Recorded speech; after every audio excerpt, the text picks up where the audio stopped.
Once you've created an at the venue experience, you always maintain the ability to go back into the experience and make alterations or changes. In this particular video, we're going to look at changes to 3 potential areas. Over on the right in the checklist, you'll see that there are areas marked basic info, dates, and landing screen. So let's start with basic info. These are items that appear on the info screen for the experience. You have the ability to change the title, which appears directly beneath the At the Venue menu bar. Remember, we encourage you to keep this under 30 characters.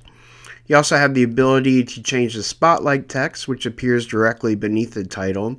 To the left of the title and spotlight text on the info screen is a thumbnail image, which you can manipulate and change here. Also on the info screen, you have the ability to highlight a sponsor and to link out to their URL. If you do make changes to any of these items, please be sure to click on Update, otherwise those changes won't go into effect. Now let's take a look at one of the other areas. Let's look at dates.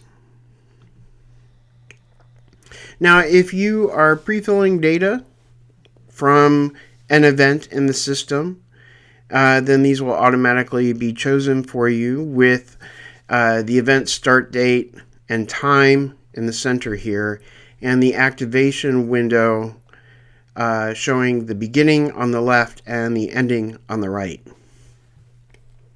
By default, the experience will activate 4 hours prior to the start time and deactivate 6 hours after the start time.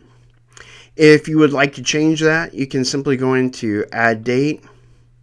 You can put in the same date and start time.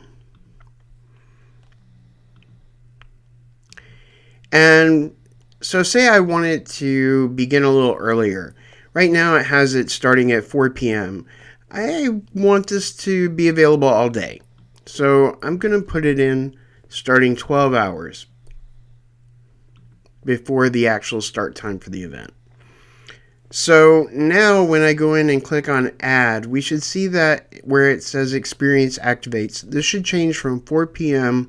to 8 a.m. And it does.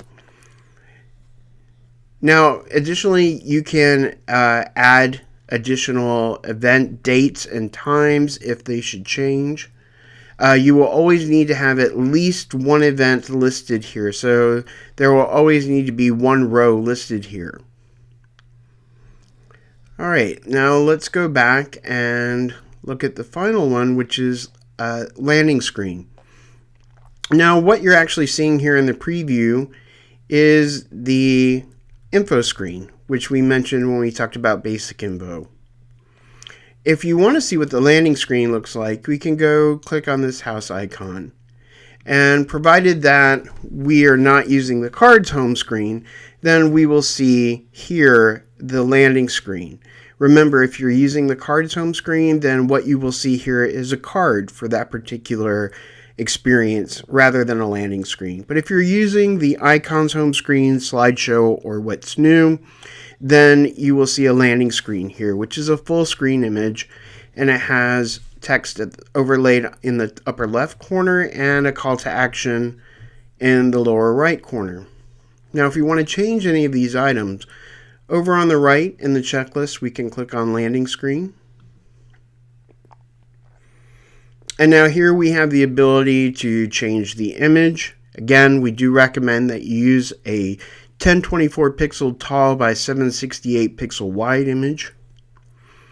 You can also change the title text that will be overlaid in the upper left corner of the image, as well as the call to action in the lower right area of the image.